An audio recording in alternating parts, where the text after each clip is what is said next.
الله من الزجاج الفقيه الأساتذة حبيب المثال وعلي الدروس وخصوصا إلى مربي روحينا شيخ الأساتذة حبيبنا الحبيب هدي بن علي بن حسن الكهرمنا وهو آباؤنا وأسلافنا وشيوخنا ورجالنا صالحون إلى حضرة النبي محمد صلى الله عليه وسلم. الفاتحة. بسم الله الرحمن الرحيم. الحمد لله رب العالمين الرحمن الرحيم مالك يوم الدين إياك نعبد وإياك نستعين اهدنا الصراط المستقيم صراط الذين أنعمت عليهم غير المغضوب عليهم ولا الضالين آمين. بسم الله الرحمن الرحيم. قال المؤلف ونفعني وبعلومه في الدارين آمين إلى angkat. Masih membahas tentang kesempurnaan ilmu baginda Nabi Muhammad SAW.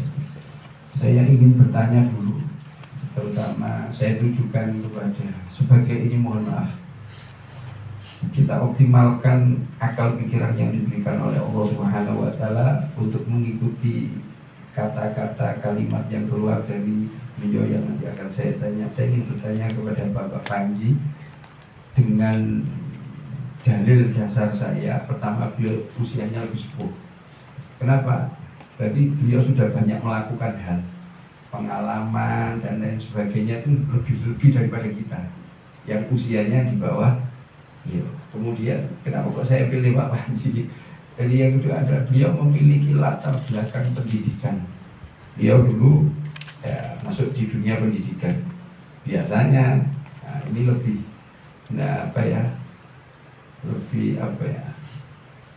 dasar atau argumennya itu ada banyak dari keilmuan. Saya ngomong ilmu secara umum di sini. Saya ingin tanya kepada beliau, Pak Panji, ngapunten Pak Panji, boten paling sumberna tapi pun kalau planning soalnya. Ketika kalau maca niki, ini perlu dianalogikakan. Kenapa? Harus dianalogikakan. Kenapa orang sekarang itu kadang nek gak bahasanya gak real, gak nyata gitu, roto iyo poga ngoten itu. Nah, ngeten. Pertanyaan saya, ketika panjenengan dulu masih mengajar, pasti ada masukan atau nasihat untuk anak didik. Ya. Pertanyaan saya, kenapa panjenengan kok memberikan nasihat, memberikan masukan, mungkin juga memberikan hak hukuman, punishment kepada murid? Kenapa? Pertanyaan saya kenapa? Kok panjenengan memberikan nasihat, memberikan petuah, memberikan bahkan hukuman kepada murid? Nopo? Kalau pada saat saya udah berpikir untuk coba soalnya di kampung ya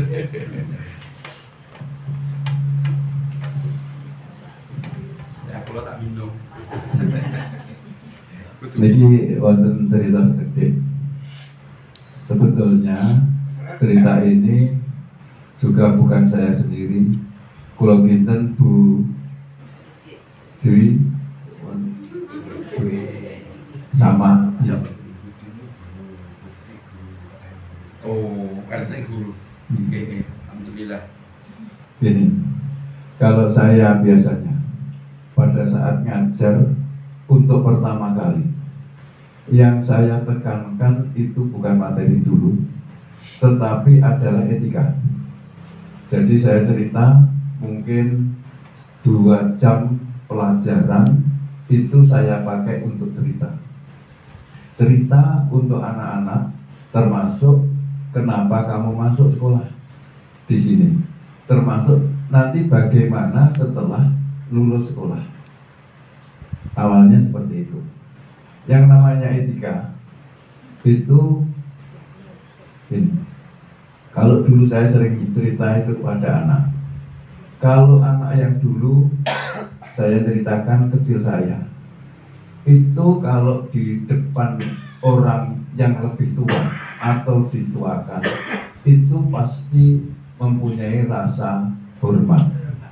Bahkan kalau saya di desa, saya ceritakan, itu juga gitu. pada saat ada orang lewat, kok itu orangnya itu mungkin dulu gurunya, mungkin itu sebagai pamong desa, bahkan orang lewat yang mau ke sawah, itu aja topi itu dilepas sebagai tanda hormat. Termasuk itu cerita itu saya ingat di Masjid Tegalsari pada saat itu, sebelum dibangun seperti ini, orang lewat di depan masjid aja yang naik sepeda itu harus turun. Itu rasa hormatnya seperti itu. Apalagi pakai topi, pakai capil lah. Dulu kalau dulu capil ya, itu pasti dilepas. Dan mungkin pada saya menceritakan seperti itu juga gitu. Jadi anak itu saya arahkan etika sopan santun itu adalah nomor 1. Setelah itu baru materi pelajaran. Karena gini, keberhasilan anak itu bukan pasti pada kemampuan untuk berpikir, tetapi secara etika, secara kemauan itu bisa membantu anak dalam mencapai pekerjaan. Salah satu contoh begini, kalau ada anak yang pintar tapi etikanya kurang baik, tapi anak yang sedang karena punya etika yang baik, itu ternyata kalau misalkan saja sama-sama tes di suatu perusahaan dan sebagainya, itu bisa juga yang etika itu didahulukan daripada yang kemampuan.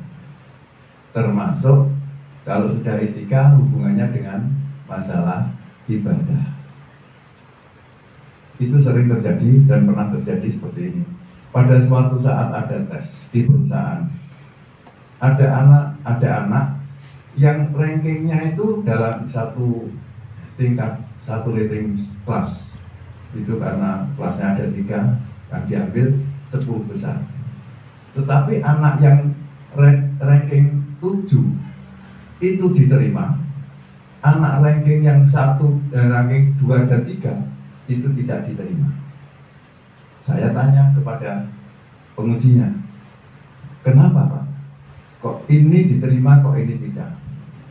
Ternyata pada saat wawancara itu ternyata ada kata-kata yang lebih menyentuh pada penguji, sehingga anak yang ranking 6, ranking 7 diterima, ranking 3, 4 ternyata tidak diterima. Berarti kalau saya menyimpulkan, bukan kemampuan dulu, tetapi yang namanya etika, tata krama, sopan santun itu harus didahulukan di atasnya, termasuk unsur agama. Jadi kalau saya lihat seperti itu. Nah, pada saat saya mengajar, sering memberi yang namanya petuah, termasuk bagaimana nanti kalau kamu sudah lulus, bagaimana mencari pekerjaan dan sebagainya, itu saya arahkan.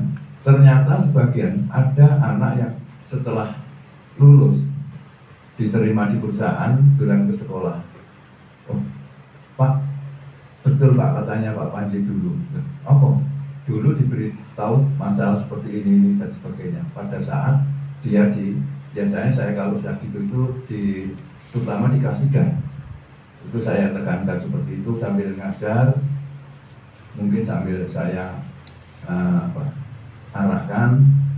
Jadi jangan diandalkan hanya skillnya saja, hanya otaknya saja, tetapi masalah sopan santun, etika, dan jangan lupa yang namanya berdoa. Itu memang saya tekankan sejak awal.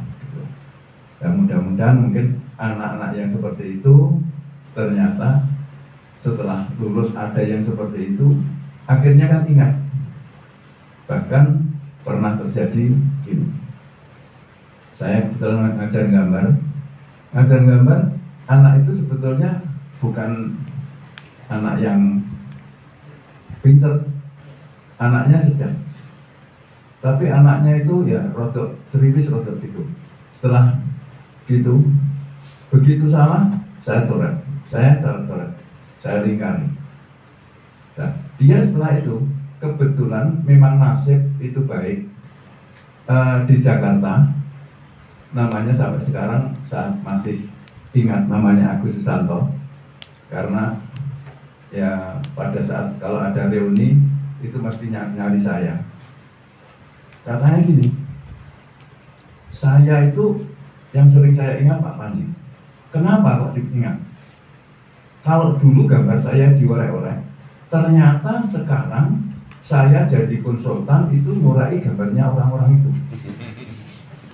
Akhirnya mesti berteringat sampai Nun Sewu kemarin pada terakhir reuni, kalau tidak salah 6 tahun atau 5 tahun yang lalu reuni akbar, yang dicari saya suruh naik di Barongan itu dengan kepala sekolah.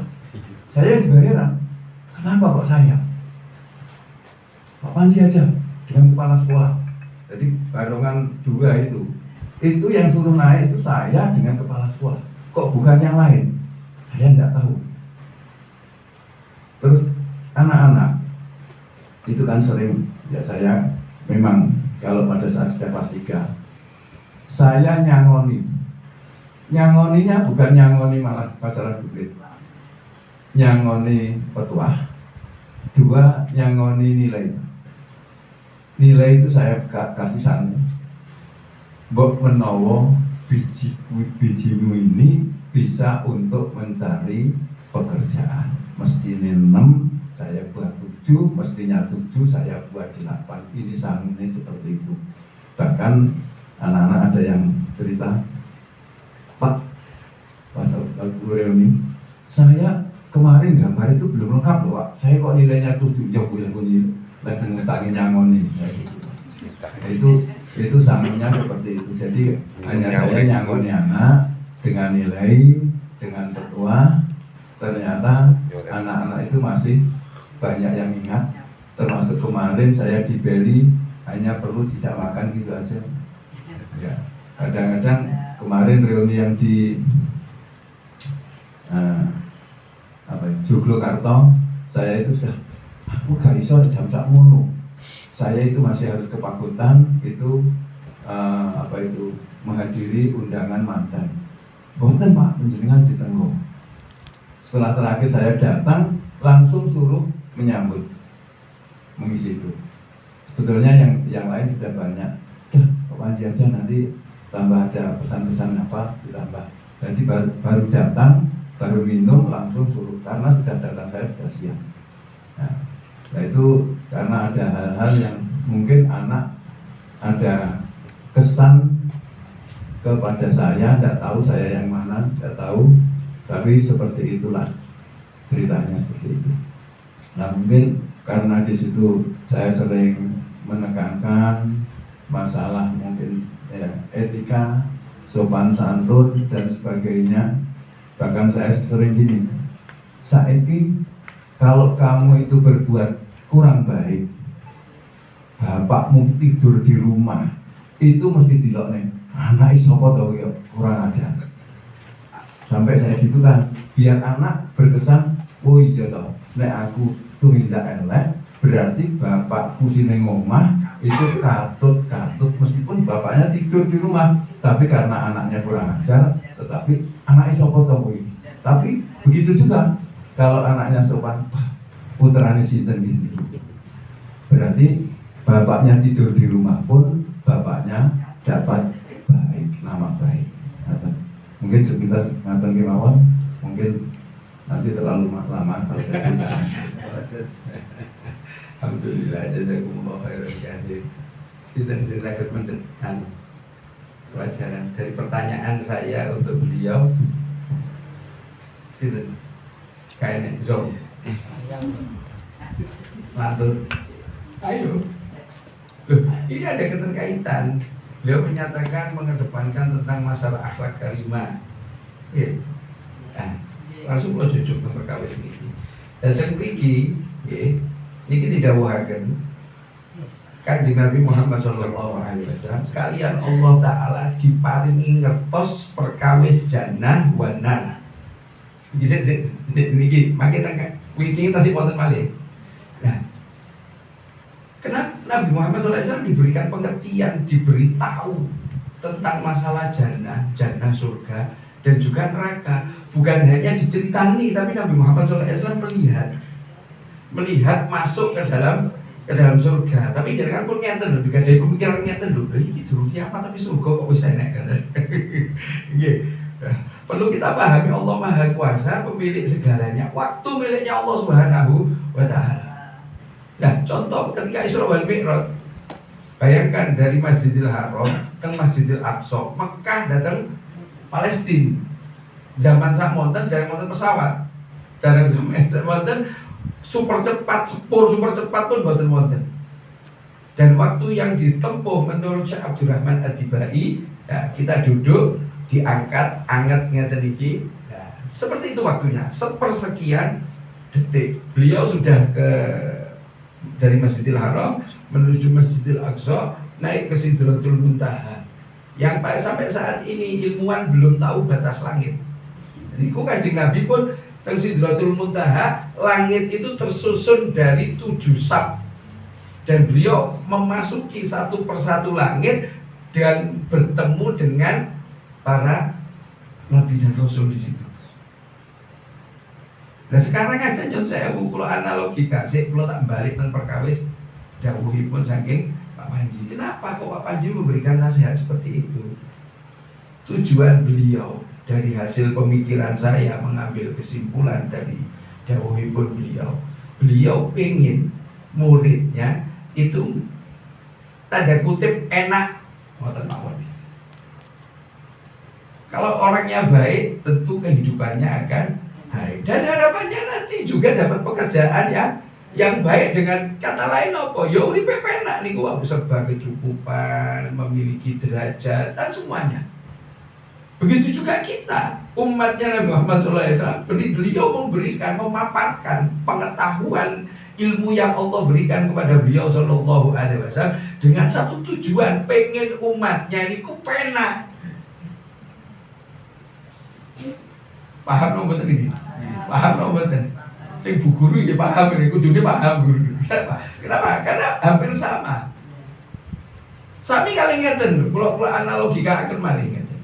Ketika jenengan pergi ke suatu tempat, taruhlah tempat wisata, mungkin jenengan googling ujuk-ujuk, wonten jeneng kok aneh tapi koyoke gambare api-api, sehingga cerita jenengan tidak berikut. Taruhlah di satu tempat. Ternyata ketika jenengan masuk di sana dengan membayar karcis dan lain sebagainya, ternyata tidak sesuai dengan ekspektasi, tidak sesuai dengan harapan. Kemungkinan besar jenengan juga akan memberitahu kepada orang terdekat panjenengan, keluarga atau teman, ojo rono, gak penak. Kenapa kok Anda bilang seperti itu? Jangan sampai orang lain mengalami apa yang jenengan alami. Nabi Muhammad tahu neraka. Bagaimana dasar pedihnya neraka itu dipaparkan. Maka teng mriki didhawuhaken nggih teng ngandhape niki Kanjeng Nabi niku diparingi ngertos perkawis barzah. Diparingi ngertos perkawis mahsyar. Diparingi ngertos perkawis napa haud. No, haud niku telaga haud. Diparingi ngertos perkawis mizan, timbangan. Diparingi ngertos perkawis hisab, pengadilan Allah Ta'ala. Diparingi ngertos perkawis buku yang dimaksud niki ketika kita menerima buku ini, bagaimana caranya? Ya tangan kiwa kah, ya tangan tengen kah? Dan diparingi ngertos perkawis kalian Allah Ta'ala, perkawis sirat, jembatan. Diparingi ngertos perkawis jannah. Diparingi ngertos perkawis neraka. Dan ini yang saya tidak bisa diindra tanda kutip, butuh keimanan.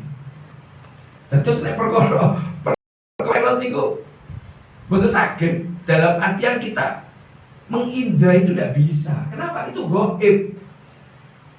Dan Allah memberikan aturan ada rukun Islam, ada rukun iman. Salah satunya rukun iman itu adalah percaya, mengimani, bukan percaya, mengimani. Iman itu yakin dan percaya. Yaitu perkara yang gaib. Kalau kan jenengan ya kudu yakin ono barzah, ono alam kubur.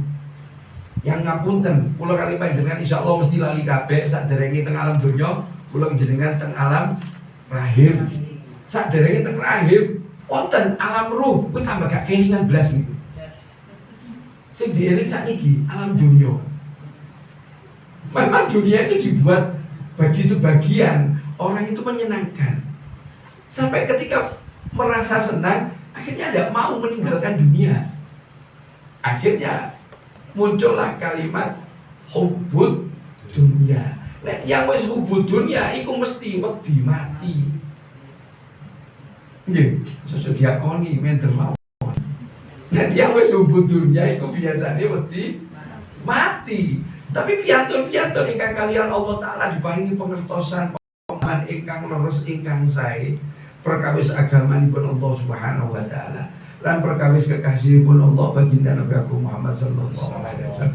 Niku nyun saya udah bahasane tiang-tiang niku kula nggih rada wedi. Napa? Dikatakan beliau itu rindu dengan Allah Subhanahu wa taala. Nah, untuk ketemu dengan Allah syaratnya satu. Mati. Loh, guyu apa?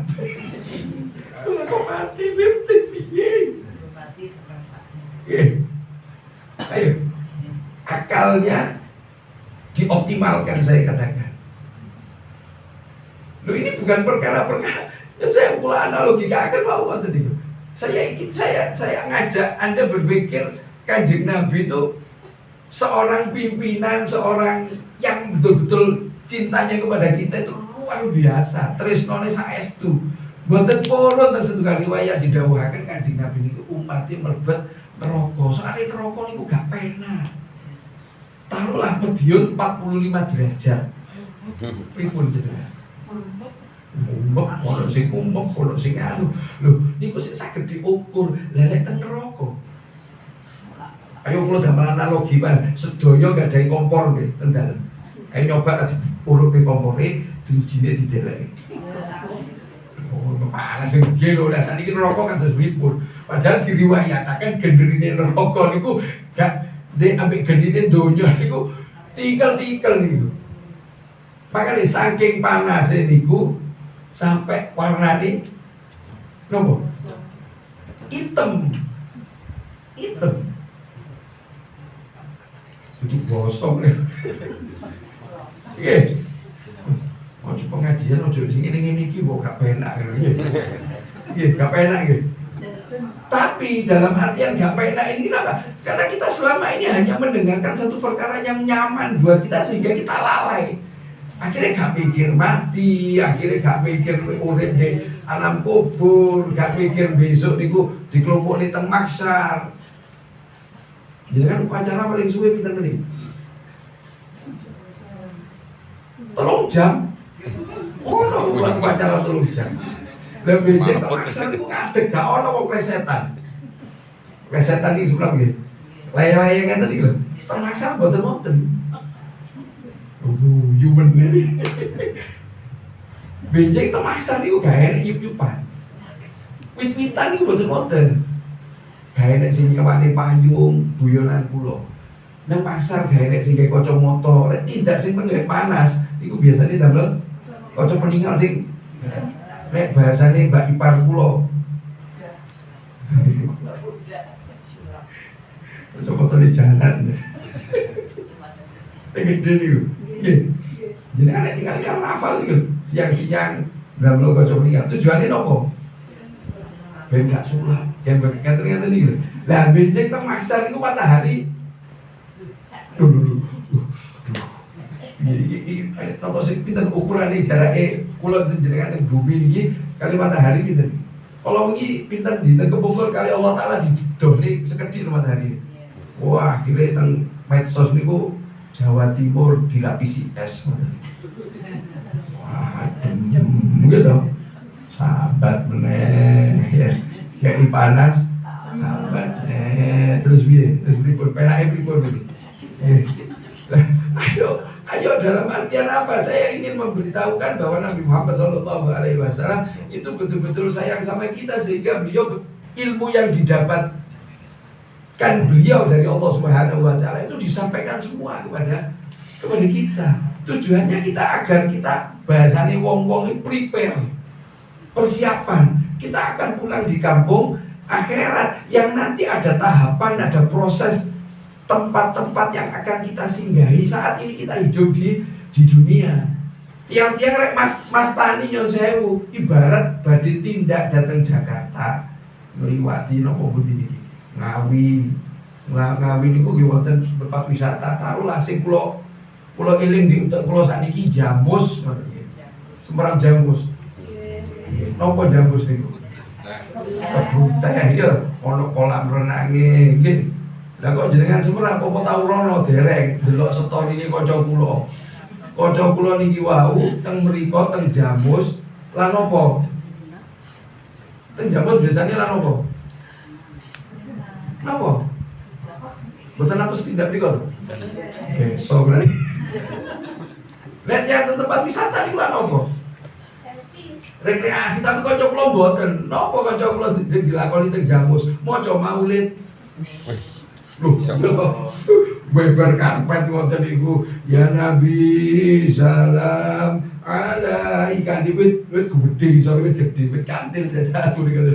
Oh, iki gak bener iki. Gak bener dalam artian apa? Bagi orang-orang yang lain, tapi bagi saya istimewa. Dia pergi untuk betul-betul takarrubin Allah. Betul-betul mencoba untuk memahami daripada ciptaan Allah yang istimewa, sehingga kita betul-betul bisa bersyukur. Termasuk adanya Nabi Muhammad SAW yang beliau menceritakan semua hal. Wis nyon sewu, Mbak, ibarat ingkang didhawuhaken Pak Panji kudune bijine men iku dikeki 8. Sajane kan gak patut. Gak patut dalam artian wong harusnya bijinya 6, tapi diberikan 8. Kenapa? Tadi beliau mengatakan untuk sangu, kok bisa diberi sangu? Karena Pak Panji itu ada hal dari murid ini sehingga diberikan yang lebih. Begitu juga Nabi Muhammad SAW. Bukti cintanya supaya dikabari, dikai bocoran ibaratnya soal ujian. Kok neraka iku koyo ngene, dadi awakmu aja koyo ngene. Awakmu ngene yo kok mlebu surga. Engkau di padang mahsyar itu seperti ini. Urusan teng padang mahsyar, urusan teng nopo barzah alam kubur, Nabi Muhammad sudah memberitahu. Bukti nih, jenengan semerap, lek dilebeti teng alam kubur, pripun? Sing jenengan semerap iki. Begitu. Sing jenengan semerap lho teng alam kubur iku wonten napa? La ilaha illallah. Itu jadi malaikat, nggih. Terus ditakoni, pripun takoni? Iya, lho jenengan kok semerap niku saking pundi? Ceritane sinten? Niku cerita saking Kanjeng Nabi. Buktinya Nabi Muhammad memberikan bocoran, cuma bocoran itu biasanya kita tidak perhatian. Ibarat Pak Panji memberikan kunci jawaban niki wau, gak dinggo, dibuat. Ya akhirnya nilainya jeblok. Ketika nilainya jeblok, Pak Panji nggih mau dawuh ngeten teng murite. Ya wis kapok, wis tak diduwi kambok lakoni. Tapi Nabi Muhammad tidak seperti itu. Beliau tetap ketika manusia ini masuk kategori orang iman, maka dia wonten dawuh ngeten. Dateng manahipun wonten gedene iman zaman riyin sak gedene winih sawi. Zaman riyin cilik, nah sakniki atom. No, wonten malih sing paling cilik juga atom. Gak ro. Cah nom-nom lho sing dolanan HP lho, rone apa iki? Anomali. Nggih. Paling kecilnya itu ada di dalam hati iman, niku insyaallah mlebu surga. Napa jerih payahe Kanjeng Nabi? Kanjeng Nabi boten poron umat niki mlebet neraka Allah Taala, boten poron sakestu. Nah, ini bisa dibuktikan dengan kalimat ini. Makanya riyen ketika saya membaca ini, saya pun bagi matur teng jenengan. Bab ini akan saya perpanjang. Bab ini akan saya perpanjang, tidak akan saya percepat, akan saya bahas sedikit demi sedikit. Kenapa? Ini kiwau lho, bocoran iki wau. Lek yang badhe ujian mlebet bimbel. Nggih, lek jaman riyen kula wonten namine Primagama.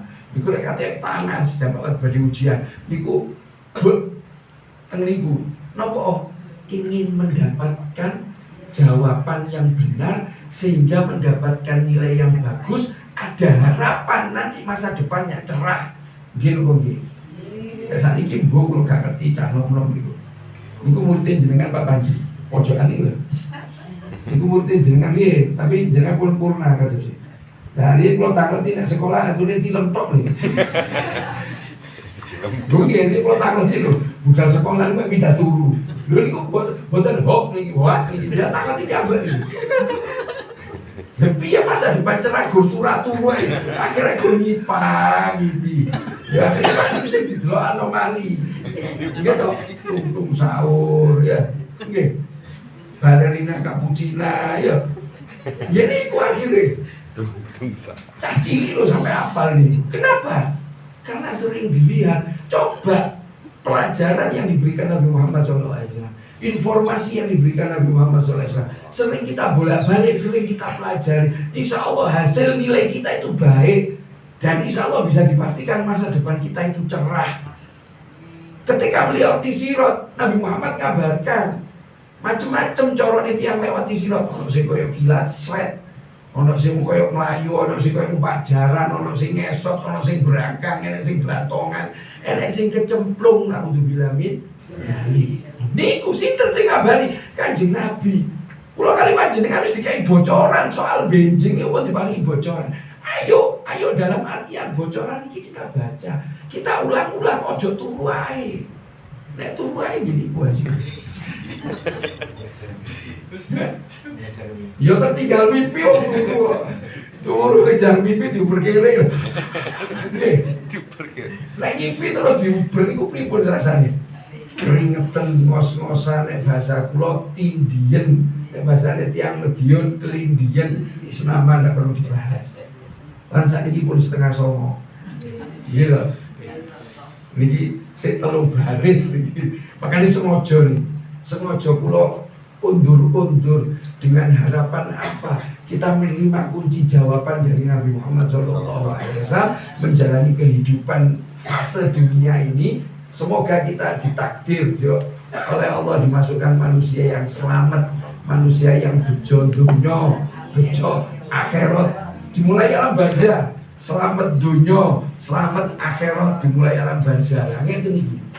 Wis, muga-muga pikirane panjenengan, otak kula kali panjenengan mendidih dalam artian bersemangat untuk meniti kehidupan di akhir-akhir kehidupan kita, sehingga nanti kita melepas nyawa dalam keadaan husnul khotimah, bisa mengucapkan kalimat tauhid la ilaha illallah. Kanjeng Nabi dawuhi, barang siapa yang kalimat terakhir keluar dari mulutnya di alam dunia adalah kalimat la ilaha illallah, jaminan di surga.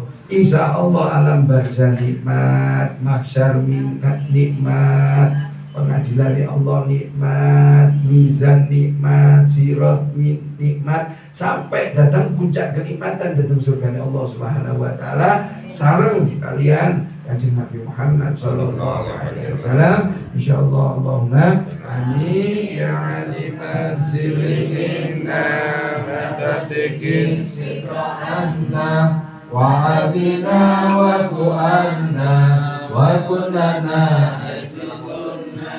ya Rabbi ya alimal hal ilaika wajadul hamal Ramdun alaina bil-iqbal wa kullana waslihil bal ya Rabbi ya Rabbal arbab atuk fakiruk alal bab atawakal batal asbab mustadrikan batal mamal ya wasi'al judi juda al khairu khairu wa indak فوق الذي رمى عبده فاترك برحمتك في الحال يا منجد الخلق ضرا ومسيع الكل برا أسألك اسبل سترا على القبائل والأخطار يا من يرى سر قلبي حسبي ابتلاؤك حسبي فامحو بعفوك ذنبي واشف القصود والأعمال رب عليك اعتمادي كما إليك استنادي صدقا وأقصى مرادي رضاك الدائم الحال يا ربي إني أسألك العفو عني ولم يخف فيك ظني يا ملك الملك يا وأشكو إليك وأبكي من شؤم ظلمي وإفكي وسوء فعل وتركي وشهوة الكل والقال وحب دنيا زميمة من كل خير حكيمة فيها البلايا مقيمة وحشوها أفت واشقى يا روح النفس القوية عن السبيل سوية أنت تروج علي وقسها الجاه والمال يا ربي قد غلبتني وبالأمان سبتني وفي الحدود كبتني وقيدتني بالأبان قد استعنتك ربي على مداوة قلبي وعلى عقدة كربي فانظر إلى الغم ينجل يا ربي يا خير كافي انزل علينا العوافي فليس شأس مخافي عليك تفسير وجمال يا ربي عبدك ببابي يشاء لي مع عذابي ويتجي لثوابي وقس رحمتك حقا وقد أتاك بأسري وبانكساري وفقري واجب بيسرك أسري بمن جودك والإفضال ومن عليه بتوبة تسره من كل حوبة واشره من شر أوبة لكل ما عنه قد حال فأنت مولى الموالي المنفرد بالكمال وبالعلا والتعالي على تعمد بأمثال جدك وفضلك وبرك يرجى وفتحك وقهرك يخشى وذكرك وشكرك لازم حمدك والإجلال يا ربي أنت نشيري فلقني كل خير واجعل جنانك مسيري واختم بالإيمان الآجال وصل في كل حالة على مزيل الضلالة من كلمته الغزالة محمد الهدي الدال والحمد لله شكرا على نعم منه تسرى نبت سرا وجهرا وبالبدايا والآصال يا أرحم الراحمين يا أرحم الراحمين يا أرحم الراحمين فرج على المسلمين يا أرحم الراحمين يا أرحم الراحمين يا أرحم الراحمين فرج على المسلمين يا أرحم الراحمين يا أرحم الراحمين يا أرحم الراحمين فرج على المسلمين يا ربنا اعترفنا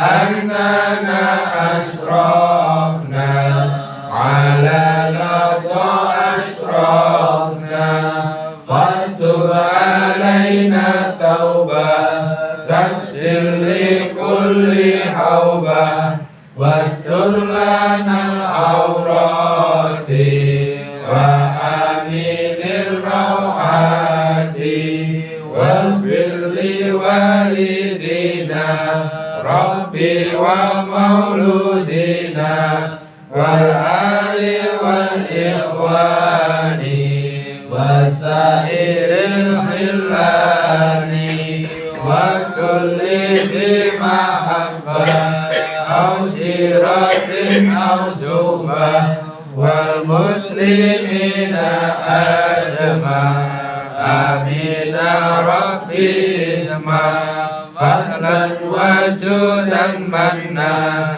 لا بحساب منا بالمصطفى رسولي نهضى بكل سولي صلى وسلم ربي عليه حتى حبي وآله وصحبه عدد الرسول والحمد لله بالبدء والتدبير